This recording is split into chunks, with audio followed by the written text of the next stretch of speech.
Welcome to Vinnies Talk. Vinnies Talk, guys. Welcome. It's a beautiful day to be alive. November 26th. This is True Crime Talk. Vinnies Talk. We're going to talk about the Idaho case. Before we start, these are just my opinions, my thoughts. So without further ado, let's get into this podcast, guys. Please like and subscribe to the videos. Anyways, here we go.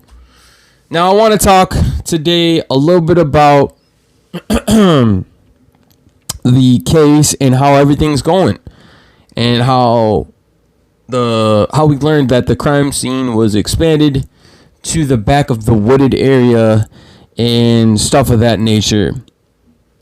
Now, since there is no murder weapon that has been discovered inside the home, nothing was left behind. It seems like that there's so many different things that went on in this case, and we have a lot of questions still, right? And the public in the city of Moscow is very on edge because there's very minimal releasing of any type of findings of this killer, and he needs to be brought forth, and we need justice for these kids, man. So today I want to talk a little bit about the scientific study of victimization, right? And this is very important because a lot of people don't understand, or maybe they do understand. These are just my opinions and my thoughts. But a lot of people don't understand that since we don't have, well, it's said to be that this was a fixed blade. This was a knife, kind of like a military style, a marine knife, or a knife with a K-bar. That means when you have a knife, right, like a regular knife, there is no blockage of a metal piece in the between. Like if you've seen a hunting knife, it has that little where your hand won't slip. So if you're cutting something, your hand won't slip out, it won't cut. So since we don't, there's things that are going on right now, and since we don't have, there hasn't been a discovery of this tool, right?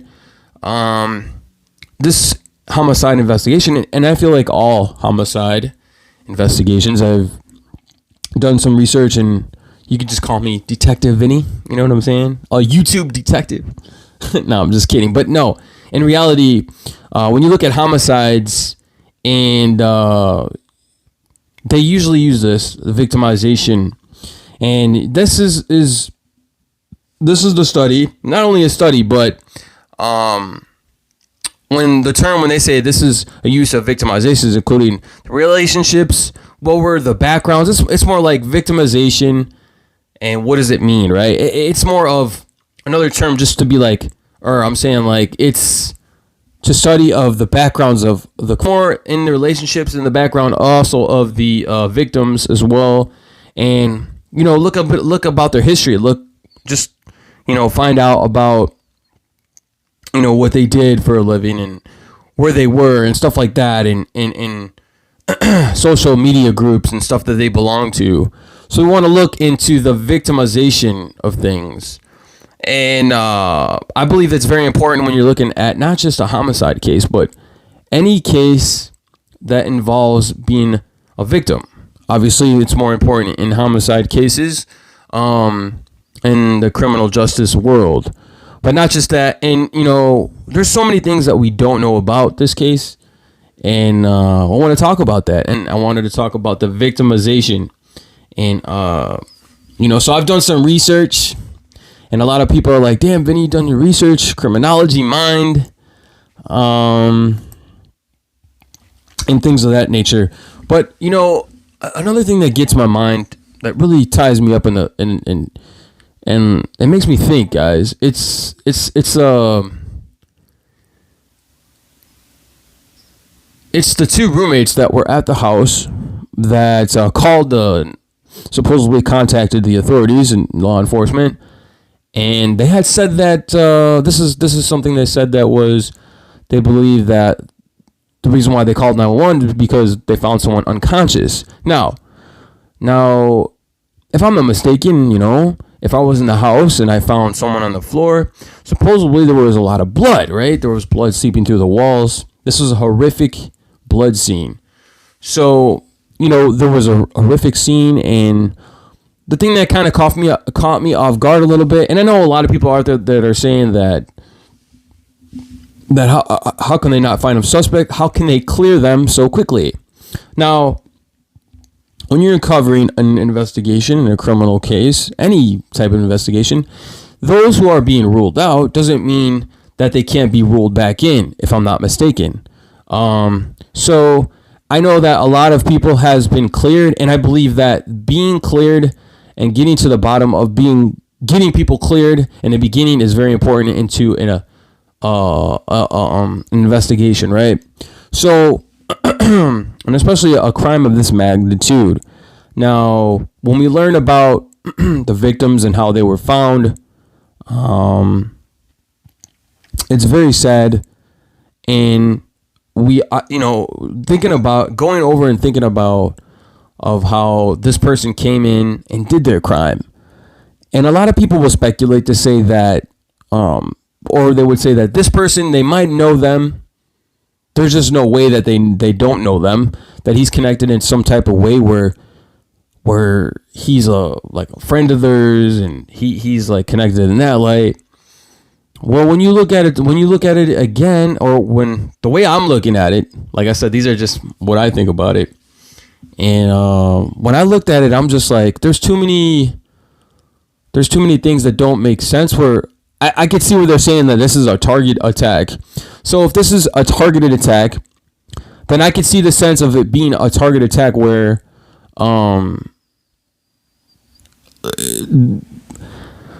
so how do I say it like this?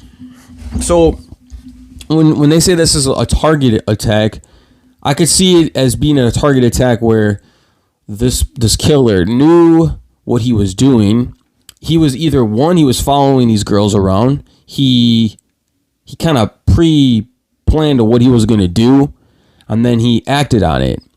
And this is where I come into play with the whole in fantasy-driven mindset of a killer, and what this might meant to him as because some murders and killers and serial killers, whatever you want to call it. I've done some research and stuff on this of that magnitude, and I've seen that a lot of these fantasy killings, and sometimes they could be sexual in a way. Well, it doesn't mean it has to be in a sexual manner, because every killing, well, they say that's rape, or that it's a killing, or that it's that there's a stalker being intuitive, or that there's a stalker, and now supposedly there was a stalker.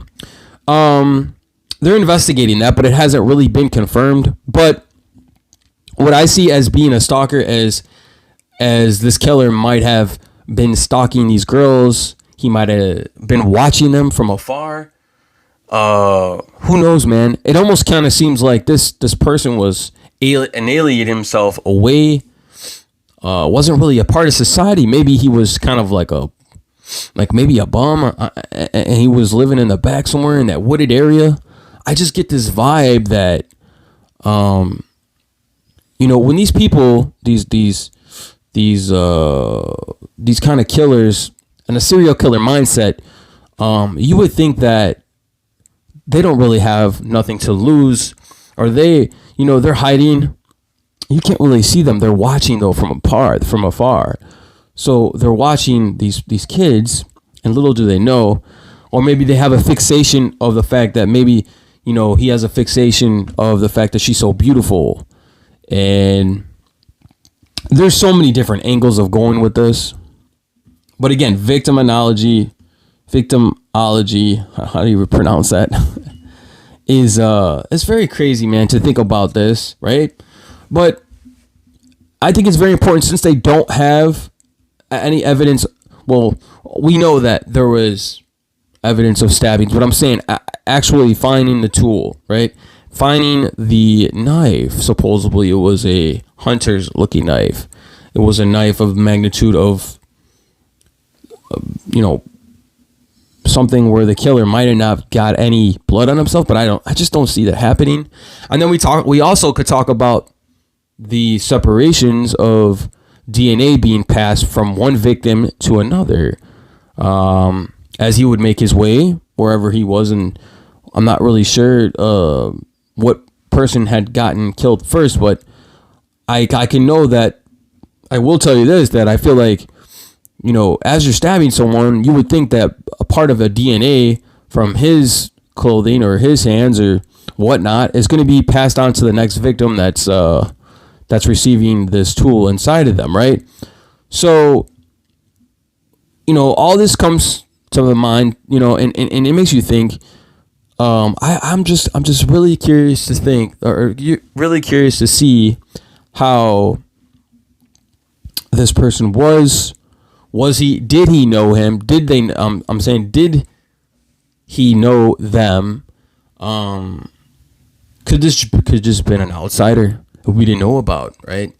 We didn't know about this person. He was potentially following them, potentially being a stalker. Could have just been a stalker situation.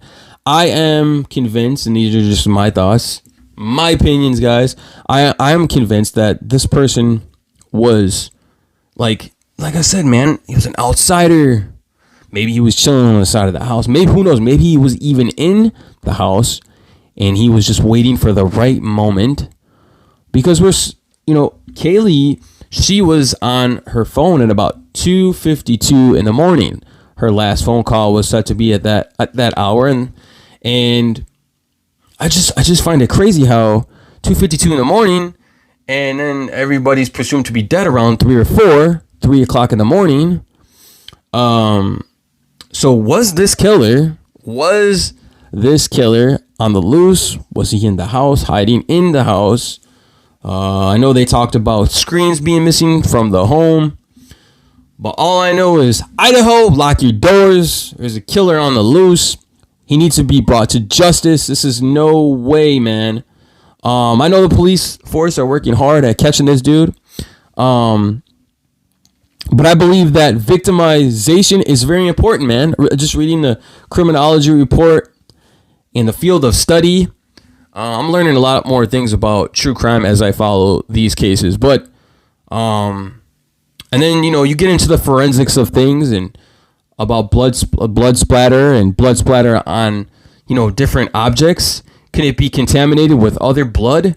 And the fact that there was blood seeping out of the home. Everybody talks about the blood seeping out of the foundation of the home. And to me, that's really crazy, guys. I'm seeing that picture, and a lot of people speculate if that's really blood or not. I'm sure they have different tests, ATI or whatever they call that, different tests that they test the blood to see if it will come positive, to see if that's really blood. But I believe that's potential. I'm just going to say potential. So I don't want to spread any misinformation. So I try to keep it real with you guys, right? But I also have my opinion on things. But I believe that is potential blood on the side of the home. We learned about the different rooms inside the house and how the house is designed. I understand that the house was built one side at a time, because one side of the house is kind of higher, just a tad bit higher than the other. Some people speculate about how the killer might have entered the home through the key lock door or through the sliding door, right? There's a slider. Presumed it would be locked. Like I said, we don't know if he was already in the house at the time and he was just waiting for Kaylee and Madison to go to sleep before he attacked and acted upon his actions. So we're still speculating on the fact that we don't know how he got into this home. Things about reports I'm reading about on the news is, that Kaylee did have a stalker, and they're trying to connect that in some way to see if that's actually factual. But also the talk about the dogs. The dog that was skinned or whatnot, that was a few miles away from from the victim's house. And I'm not sure. I don't think that it's been confirmed yet, but I don't believe it's connected.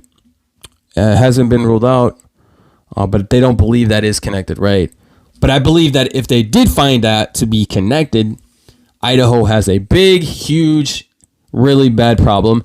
And even though it's not connected, I still feel like it's a big problem, guys, because we have 4 innocent lives that were taken from us, right? You know, rest in peace, Xana. Rest in peace, Ethan. Rest in peace, Maddie, a.k.a. Madison. Rest in peace, Kaylee. So, you know, we want to talk, and you want to speak my mind, right? On the true crime, y'all. We want to talk about this case, and it's very deep in detail. And another thing that I do want to say is that was there things leading up to this murder? Had maybe Kaylee had spoken to someone, and she got into a argument with someone. I mean, we could say these things too that might have happened.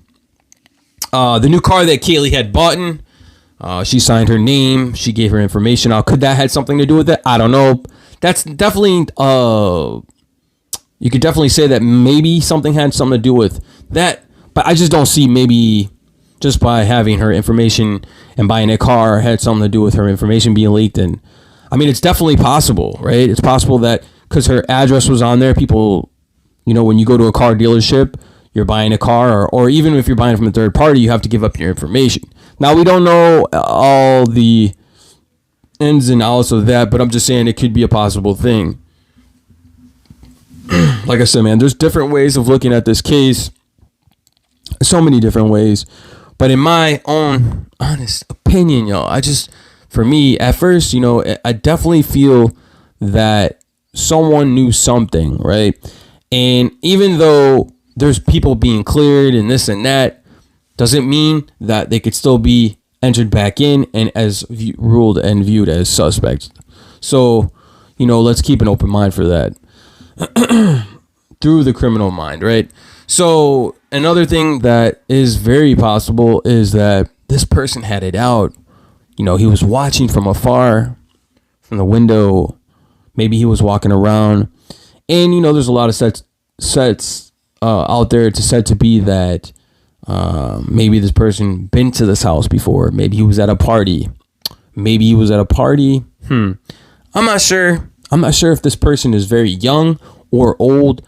He kind of, for me, I would just think to be, maybe he's in his 30s, late 40s, maybe 30, between, or he could be 18 to 30, right? Or 40. We don't know these questions, but we're not getting the information that we have, that we need from law enforcement, because they don't want to release too much information to ruin the investigation, right?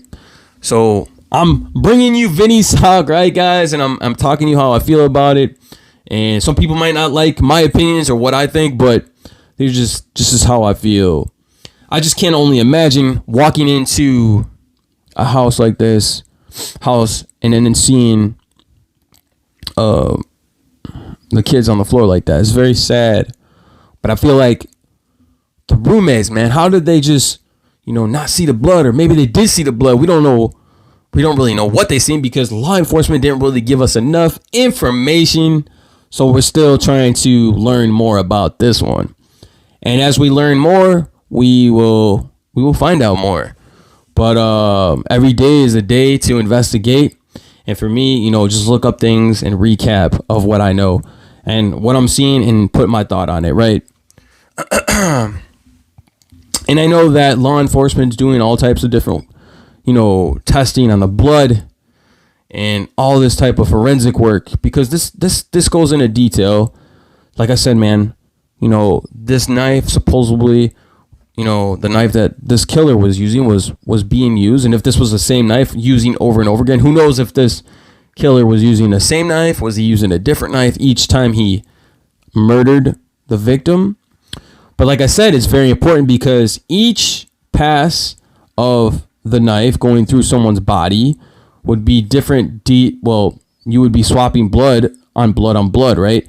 But not only that, but you would get some type of DNA result, right? A DNA on the bed, because you're thinking about the offender, right? He's coming in, he's kind of balancing himself. If he's grabbing on the bed, somehow he's trying to get him hold himself. And you know that this kind of a crime is not just in and out. I mean, you're definitely getting fatigue as you're doing this, right? So you got to think about that coming into play, and then the DNA getting on stuff, as he's doing this. So I just want to talk about that a little bit. And this is a deep one, man. This case is crazy. We never seen something like this in a long time. And there's a lot of information that the police said excuse me, the information that law enforcement has, but they don't want to release yet. So we're waiting for that. But also researching things, and I'm looking into the calls that were being made at, shortly before 3 a.m. in the morning. Calls being made by Kaylee and Madison, 6 calls to Jack, her ex-boyfriend. They were said to be on good terms. They're trying to get back together, work it out, and supposedly they had that dog together. So we're learning about that. But also, it was very interesting to me to learn that these 6 calls are made by Kaylee and Madison. But it's crazy because those calls are made a couple minutes before their death. So what had happened before then? And was this killer in there? Like I said, man, I'm thinking that maybe this dude, whoever it was, might have been in there beforehand. It's definitely possible, man. It's definitely possible. Was he an outsider? Did people... Because when they say targeted attack, targeted in a sense where he wanted to kill one person, went in there and killed one person, but this wasn't the case. Murdered 4 victims. So that's when you start to think that this is targeted in a way where it's more targeted, that he knew the layout of the place because he was watching. So I could see that targeted way, but in a targeted way of like killing one person, no, because he killed 4 people. So he or she, I'm sorry, but this person killed 4 people. So I just can't see where they could say full blunt targeted.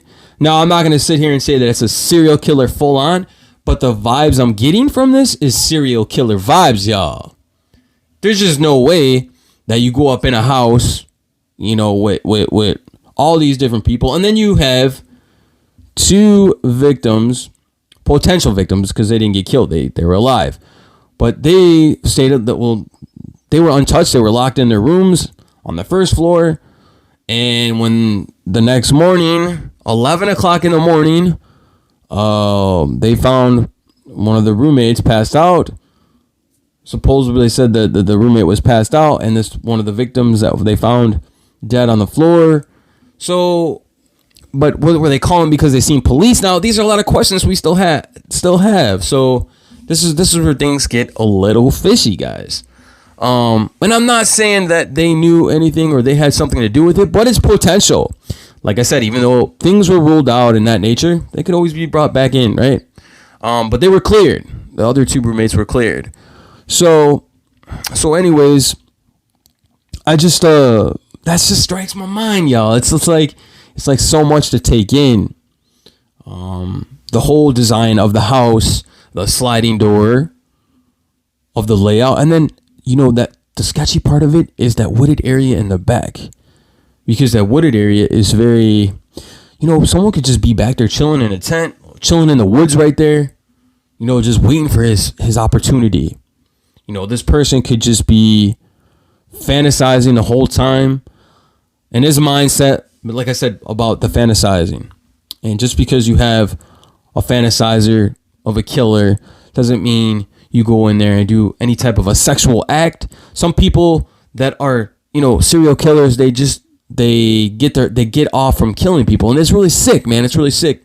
But I've read stories and I've seen stuff online, and I'm just like, what always gets me is that behind the house there was this wooded area, and the police had cordoned off, with the tape, and they expanded the crime scene. So definitely that raises some questions and answers. And you're just thinking to yourself like, wow, dude, I want to see what's going on with this. Like, I wonder what's up with this part and shit like that. But we wonder about that, guys, and I wonder about it. So man, it's justice for Kaylee, it's justice for Xana, justice for Ethan, and justice for Maddie, aka Madison. We want to get to the bottom of this case, and it's a crazy one. This town hasn't seen a homicide in since 2014 I believe it was 2014. So the town is pretty much rocked. They're on edge. They're uneasy.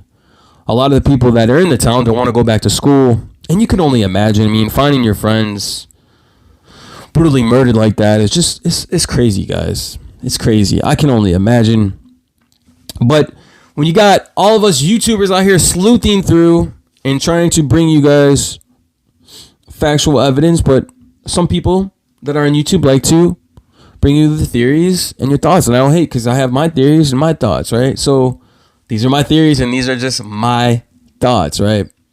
But I'm really interested to learning more about that. If she did have a stalker, that will be very interesting, because that will tell a lot. That would be like, this dude did it, right? This person's responsible, but maybe not. But maybe, I just really think that whoever did this was watching them, had it out. This is someone who knew what was going on, right? I don't know, man. It's just the way it seems, because it's so crazy. But yeah, guys, this has been an episode of Vinnies Talk. I want to thank you guys for joining. Like, subscribe to my videos, man. We have a lot of different videos on my YouTube, and definitely going to keep covering this one when things come out and recapping it, learning more about it. So thank you guys for joining this podcast. I can't say it enough, man. There's definitely a lot of, every time you turn on the news, like I said, there's always something new coming out. And then recapping the timeline of this case and learning about everything that went on in this case. It's still going on, because this is an ongoing investigation. So we want to keep our eyes and ears open and keep learning, because it's an important part. I mean, keep learning and learning about this case. Another thing before I go, I wanted to say that at 1:45, it was believed that all roommates were said to be in the home at 1:45. And another thing that I do have an issue with is, if they were all in the home at 1:45, then was there any activity? Was the doors locked? Did they lock the doors? Supposedly Kaylee locked the doors. Those calls I had a big issue with too, because was it Kaylee making these calls in Madison from their phones to their ex-boyfriend Jack, to the ex-boyfriend Jack? Could have been someone else. All we know is that it came from the phone, so that's all we do know, right? But at 1:45, they were all back at the house. It was really quiet. No one was said to talking to each other. And if they're all back at the house, how come they weren't all hanging out together? Maybe they were just kind of in their own rooms doing their own thing, right? That's another thing. I'm just like, wow, well, maybe they weren't really fucking with each other that night. Who knows, man? I don't know. But I just think there were some things that kind of rubbed me the wrong way, but also could just be very normal. You know what I mean? I don't know. This is how I see it. I just like to see things in a different light, I guess. I don't know, but to me, it's just, that's crazy, man. How you just find someone and it's unconscious. It'd be like, you see all the blood on the floor, like all this blood. But anyways, man, I don't want to stay too much longer. 30 minutes. We're about 30 minutes in, guys. It's a beautiful day outside today. Besides talking about true crime, we got hiking videos, true crime videos. Man, I want to thank you guys for joining the podcast today. There's a lot more to come. Trust me, covering this case, this is a big one. Like I said, this is still an open investigation, so there's still things that we're going to learn about, this case, and talk about, and it's very interesting. So, stay tuned to Vinnies Talk. Stay tuned. And everybody out there, man, thank you guys for joining. And until the next time, peace, baby. Peace out, guys.